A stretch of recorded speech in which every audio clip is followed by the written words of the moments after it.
This is the Attack Shark X3 gaming mouse, and is it worth buying in today's market? Well, let's go take a look. The Attack Shark X3 could be the perfect mouse for any budget gamer, but we'll really need to take a look at it and see. This is the purple version of the X3, and there is other colours, but we'll get into that later. So look at the actual feel of the mouse. The mouse actually feels good. The plastic doesn't feel super cheap. It actually feels like a decent standard of mouse. If we're taking a look at the shape of it's almost perfect in my opinion because it's just like the G Pro Superlight, and obviously the price difference is huge. We'll take a look at that later, but yeah, it's a kind of medium sized mouse. It's also a super light mouse because it comes in at 49 grams. I quite like this feature of having the dongle inside the mouse just so I can take this mouse about with me and not have to carry it separately, but some people might not like that, but that's one thing I like about it. In the back of the mouse, you'll find your DPI light indicator button and you'll find your mode indicator button, as well as your connectivity option, so you can choose it off Bluetooth or the dongle. You can also choose to use it as a wired mouse as well. So, let's talk about the price of it. The mouse is roughly between £20 and £40. I've seen it as cheap as £23, I've seen it as high as £50, but I would say the average is between £20 and £40. And see, for that price, you can't really go wrong with a mouse because you're going to get your money worth. And see, for it being so close to the Superlight, I think it's a very, very good value mouse.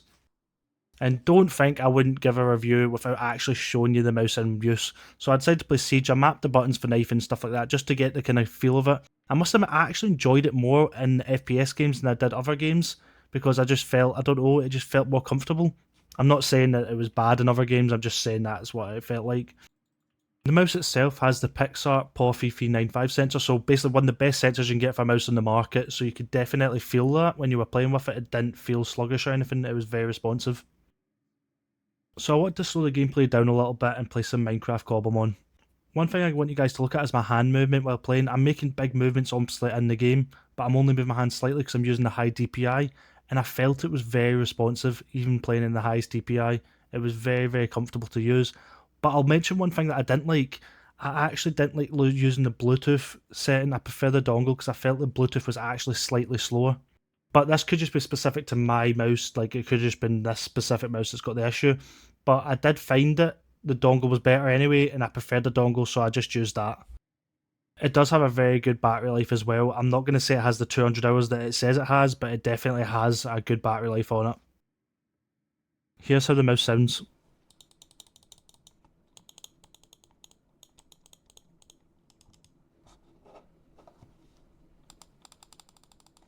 The side buttons felt very nice, didn't feel very cheap at all. So the one thing that I think it could definitely be improved upon on this mouse specifically is the skates. I don't know what it is about them, but I just don't like them. I think maybe they're a bit too clunky. I do prefer dotted skates. So maybe if you were to buy this mouse, maybe getting some new skates for it might actually be the better option. But what I will say, it's not unusable, it is actually still good, but I mean, I would prefer different skates. So I mentioned at the start of the video the different types of colours it is, because I did mention it as loads, and it is. But one thing I didn't like about them is they come with these options to buy the grips as well, which I actually did get them, but I just didn't like them. They just don't look nice in my opinion. They look kind of off from what the mouse is supposed to look like. But that's also a preference thing. But as you can see, there is loads of different options that they do give you. You can see the price is about £31, and this is on the official website. So now at the end of the video, I will tell you that I think this mouse is absolutely worth its price. Comment down below what you guys think, and like and subscribe for more.